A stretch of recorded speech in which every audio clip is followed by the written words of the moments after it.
l'empire vaccinal, je crois que c'est quelque chose qui existe. Le chiffre d'affaires prévu pour 2025, c'est 100 milliards de dollars annuels.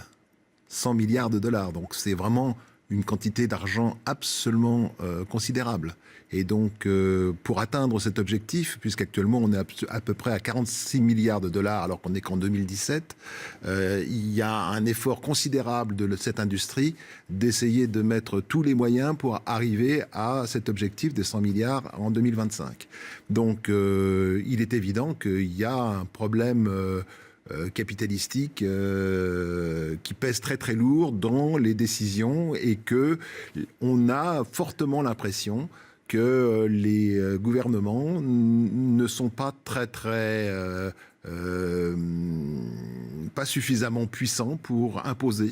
Quand vous dites pas puissants, c'est-à-dire aux mains des lobbies pharmaceutiques, c'est ça que vous vous dites à travers cette périphrase ? Oui, je pense qu'ils laissent dire de plus en plus, je l'ai entendu moi-même devant des représentants parlementaires, les industriels déclarer qu'ils étaient des coproducteurs de santé publique.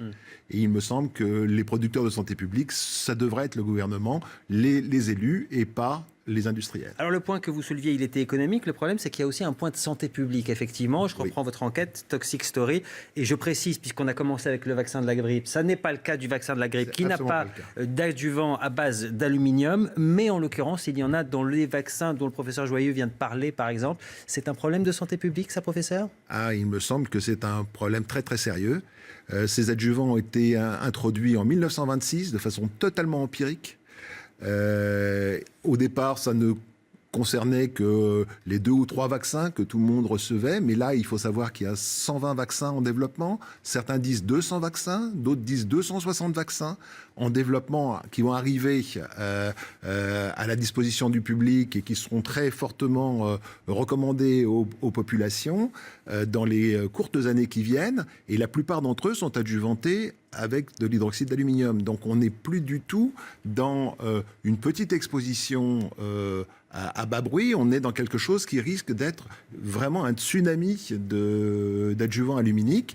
Et cet adjuvant pose 2 principaux problèmes.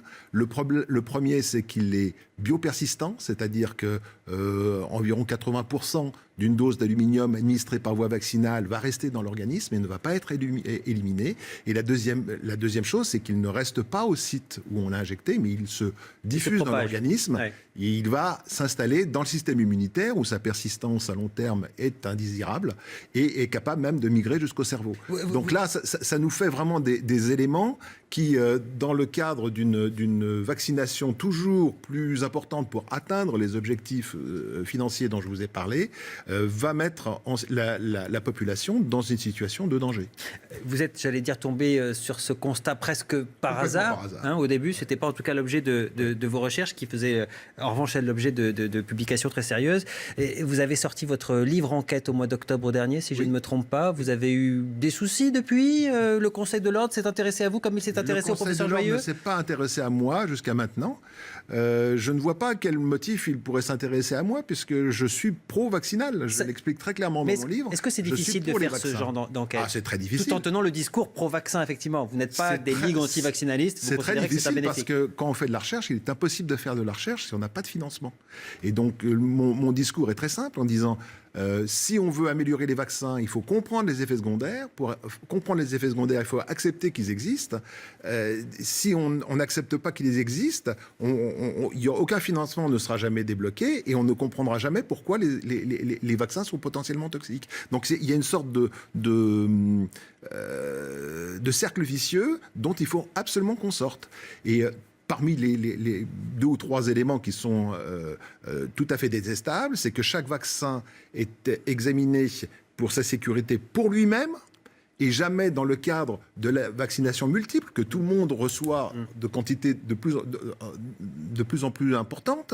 Donc la multivaccination n'est jamais prise en considération. Les fameux vaccins hexavalents, c'est-à-dire qu'ils soignent 6 maladies d'un coup. Ça, c'est autre chose. C'est que moi, je serais plutôt, contrairement à mon confrère Henri Joyeux, je pense que il y a plutôt intérêt à aller vers les multivalents, parce que quand on fait un multivalent, on met qu'une seule dose d'adjuvant. D'accord, pour tous. Donc, mettre 6 valences avec une dose d'adjuvant, c'est mieux que mettre 6 valences avec 6 doses d'adjuvant.